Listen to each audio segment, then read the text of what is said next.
हरे कृष्णा। सभी का स्वागत है। भगवत गीता का सुंदर पाठ चल रहा है।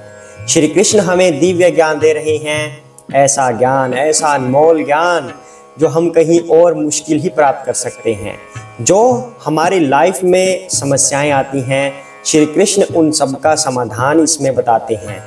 हमारे जीवन की कोई ऐसी समस्या है ही नहीं जिसका समाधान भगवत गीता में भगवान ने ना दिया हो।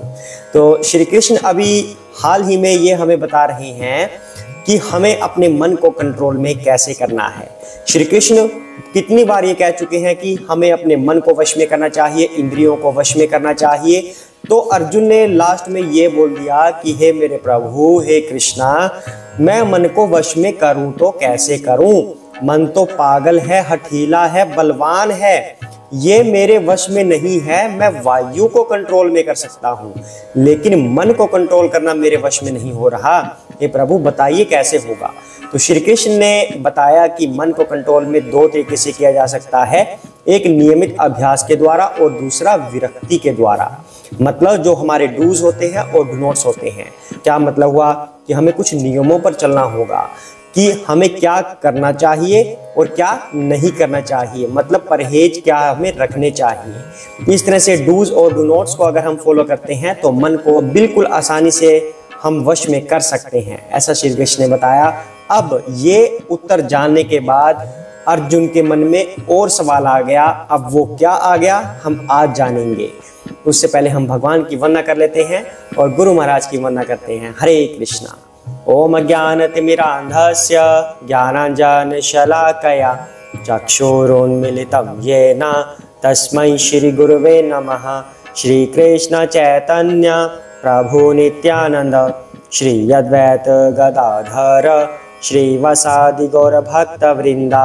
हरे कृष्ण कृष्ण कृष्ण हरे हरे, हरे राम राम राम हरे हरे, हरे कृष्णा। तो आइए पाठ को आगे बढ़ाते हैं।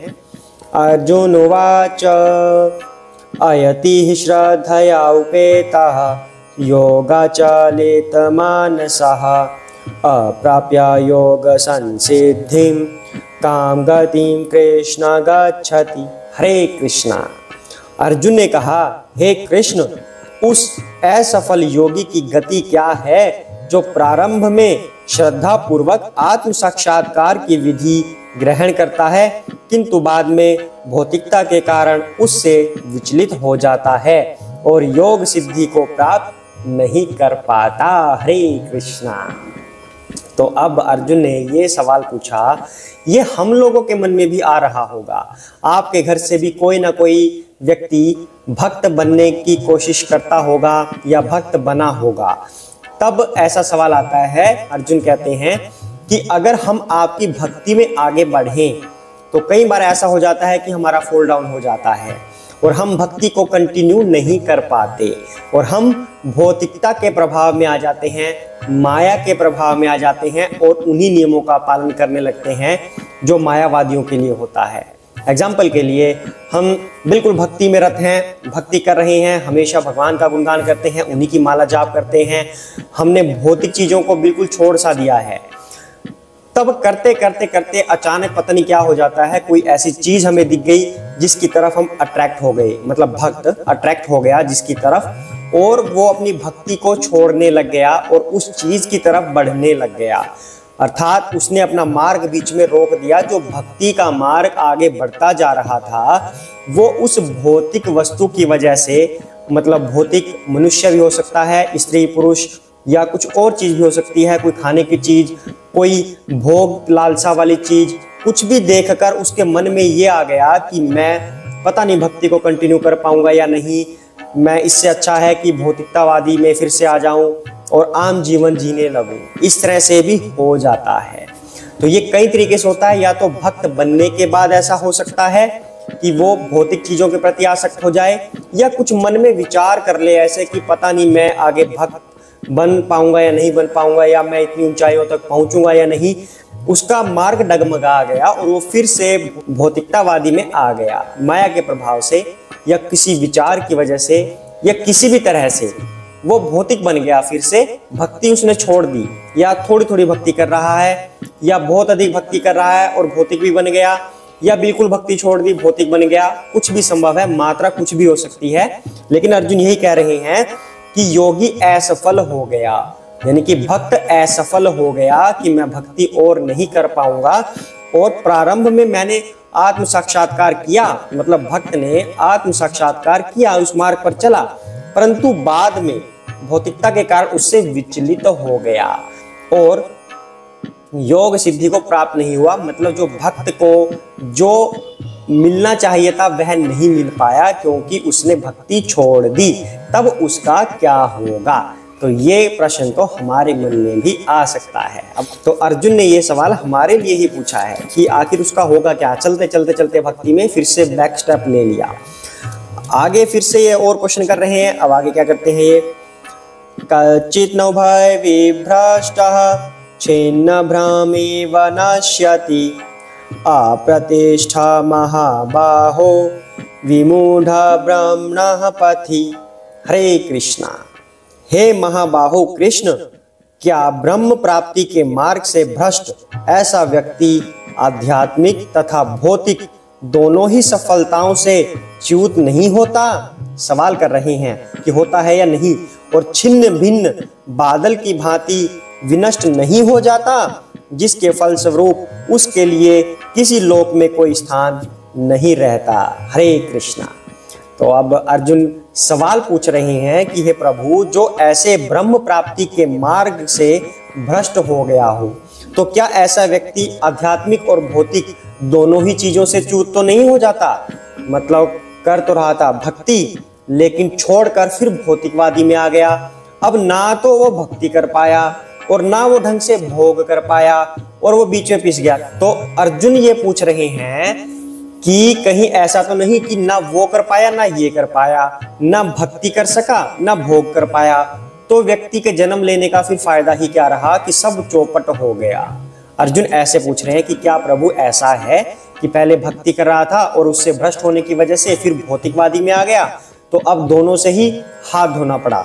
आगे कह रहे हैं कि और छिन्न भिन्न बादल की भांति विनष्ट नहीं हो जाता। बादल, जैसे ऊपर बादल होता है, इकट्ठा होता है और बारिश कर देता है। अगर बादल छिन्न भिन्न हो गया, थोड़ा सा वहां थोड़ा वहां थोड़ा वहां, टुकड़ों में बट गया बादल, तो वो क्या बारिश करेगा?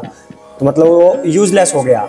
तो अर्जुन कह रहे हैं कि कहीं उसकी तरह तो नहीं हो जाता इंसान फिर, जिसने पहले भक्ति की लेकिन उसको छोड़कर भ्रष्ट होकर बाद में फिर भौतिकवादी में आ गया, तो कहीं उस छिन्न भिन्न बादल की तरह तो नहीं, जो यूजलेस है, जिसका कोई काम ही नहीं बचा अब। तो उसके फलस्वरूप उसके लिए किसी भी लोक में कोई जगह नहीं रह जाती। क्या प्रभु ऐसा है? अर्जुन ऐसा पूछ रहे हैं कि भोग भी नहीं कर पाया तो स्वर्ग के लिए रास्ते भी उसके बंद हो गए, स्वर्ग में भोग होता है ना, वो भी बंद हो गए। भक्ति भी नहीं कर पाया तो वैकुंठ लोक के भी रास्ते बंद हो गए। तो कहीं प्रभु ऐसा तो नहीं कि ऐसे व्यक्ति के लिए सभी लोगों के दरवाजे बंद हो गए हों, किसी भी लोक में उसको जगह ना मिले, जो व्यक्ति पथ से भ्रष्ट हो गया था। तो आगे और भी अर्जुन अब सवाल पूछ रहे हैं। एक सवाल और आ रहा है अर्जुन का, वो भी जान लेते हैं। एतत् मे संशयं कृष्ण छेतुमर्हसि अशेषतः त्वतन्यः संशयस्य अस्य चेतन हि उपपद्यते। हरे कृष्णा। हे कृष्ण, यही मेरा संदेह है और मैं आपसे इसे पूर्णतया दूर करने की प्रार्थना कर रहा हूँ। आपके अतिरिक्त अन्य कोई ऐसा नहीं है जो इस संदेह को नष्ट कर सके। हरे कृष्णा। तो ये होता है भक्ति में समर्पण। अर्जुन श्री कृष्ण को पूरी तरह से सरेंडर कर चुके थे, बिल्कुल समर्पण कर चुके थे। अर्जुन कह रहे हैं कि हे प्रभु, आपके अलावा मुझे इस दुनिया में और कोई दिखता ही नहीं जो मेरे इस संकट का निवारण कर सके, इस संशय का निवारण कर सके। आप तो परम पुरुषोत्तम भगवान हैं, आप ही मुझे इस संशय से उबार सकते हैं, आप ही मेरे इस प्रश्न का उत्तर दे सकते हैं। यही मेरा संदेह है, कृपया करके मेरे इस संदेह को दूर कीजिए। ऐसा अर्जुन श्री कृष्ण से प्रार्थना करते हैं। हालांकि भगवान तो गीता का संदेश दे ही रहे हैं अर्जुन को, भगवान को तो बताना ही था, फिर भी भक्त की ये विनम्रता होती है कि भगवान से विनम्रता पूर्वक हाथ जोड़कर कोई भी विनती करता है तो श्री कृष्ण अब अर्जुन के इन सवालों का उत्तर देंगे जिन्हें हम कल जानेंगे। तो आज क्या हमने सीखा? अर्जुन ने इतना अच्छा, इतना सुंदर सवाल किया है, इतना सुंदर प्रश्न किया है कि हे भगवान, अगर हम भक्ति की लाइन में बढ़ने लगे, बढ़ते बढ़ते बढ़ते मान लो 50%, 60% पे चले जाएं और फिर अचानक वहां से बैक ट्रैक ले लें, फिर से हम वापस मुड़ जाएं, बैक स्टेप ले लें, तब क्या होगा? क्या हम पापी बन जाएंगे? क्या हमें किसी भी लोक में कोई जगह नहीं मिलेगी तब, कि कहीं हम ना भोग कर पाए, ना हम भक्ति कर पाए? तब पथ से भ्रष्ट होने का क्या हमें पाप लगेगा? तो ऐसा सवाल अर्जुन श्री कृष्ण के आगे कर रहे हैं और श्री कृष्ण इसका हमें उत्तर देंगे।